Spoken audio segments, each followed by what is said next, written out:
പത്തനംതിട്ട കോന്നി കല്ലേലി റോഡിൽ കാട്ടാന ഇറങ്ങി 4 ആനകളാണ് ജനവാസ മേഖലയിൽ എത്തിയത്. കാട്ടാനകൾ റോഡ് മുറിച്ചു കടന്നു പോകുന്ന ദൃശ്യം പ്രദേശവാസികൾ പകർത്തി.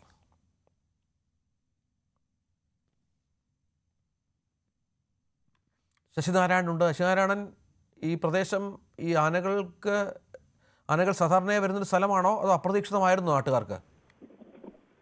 രഞ്ജിത്തെ, കാട്ടാന ശല്യത്തിന്റെ വലിയ രൂക്ഷമായുള്ള ഒരു പ്രദേശമാണ് ഈ കല്ലേരി എന്ന് പറയുന്ന സ്ഥലം. അവിടെ നിലവിൽ ആളുകൾക്ക് ജീവിക്കാൻ കഴിയാത്ത തരത്തിൽ കാട്ടാന ശല്യം രൂക്ഷമാണ്. കാരണം ലയങ്ങളാണ്, തോട്ടം തൊഴിലാളികൾ ലയങ്ങളിലെല്ലാം ആനകൾ അവിടെ എത്തുകയും വലിയ ശല്യം ഉണ്ടാക്കുകയും ചെയ്തൊരു സാഹചര്യമുണ്ട്. ചെറിയ കൃഷികളും ഒക്കെ നശിപ്പിക്കുന്ന സാഹചര്യമുണ്ട്. തോട്ടത്തിലെ മേഖലകളിലെ തൊഴിലാളികൾ ടാപ്പിങ്ങിനൊക്കെ പോകുമ്പോൾ ആക്രമിക്കുന്ന ഒരു രീതി കൂടിയുണ്ട്. എന്തായാലും വലിയ തോതിൽ കാട്ടാന ശല്യം രൂക്ഷമുള്ള ഒരു മേഖല തന്നെയാണ് കല്ലേരി. ആ റോഡിലാണ് ഇന്നലെ ബൈക്കിൽ യാത്ര ചെയ്യുന്ന യുവാക്കളാണ് ഈ ദൃശ്യം പകർത്തിയത്.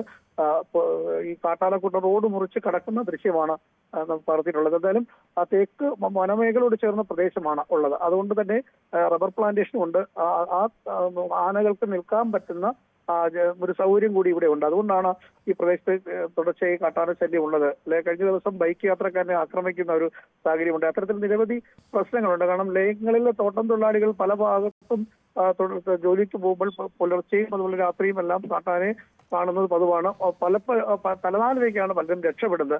ഏതായാലും പല ആളുകളും ഇപ്പം തൊഴിലുകൾ ഉപേക്ഷിച്ച് തോട്ടം മേഖലയിൽ നിന്നും മാറി താമസിക്കുന്ന ഒരു സാഹചര്യം കൂടി കല്ലേലി മേഖലയുണ്ട്.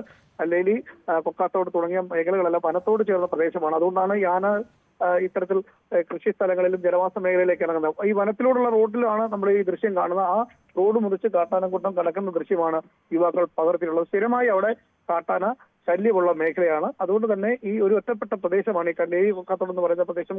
വനത്തോട് ചേർന്നുള്ള ഗ്രാമപ്രദേശമാണ്. ആ വനത്താൽ ചുറ്റപ്പെട്ട പ്രദേശമായതുകൊണ്ട് തന്നെ വന്യമൃഗ ശല്യവും വലിയ രൂക്ഷമാണ്. ഇത്തരത്തിൽ ആനയും കാട്ടാനയും കാട്ടുപോത്തും പുലിയും അടക്കമുള്ള വന്യമൃഗങ്ങൾ എത്തുന്നു എന്നുള്ളതാണ് പ്രദേശവാസികളെ ആശങ്കയിലാക്കുന്നത്. എന്തായാലും അപ്രതീക്ഷിതമായ ആണ് ഒരു ദൃശ്യം ഇത്തരത്തിൽ യുവാക്കൾ ബൈക്കിൽ പോകുക പകർത്തി എടുത്തിട്ടുള്ളത്.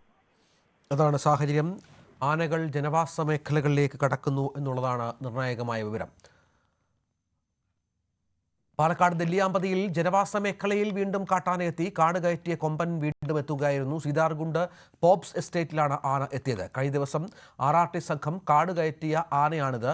നിലവിൽ ആനയെ തുരത്തിയതായി വനവകുപ്പ് അറിയിക്കുന്നു.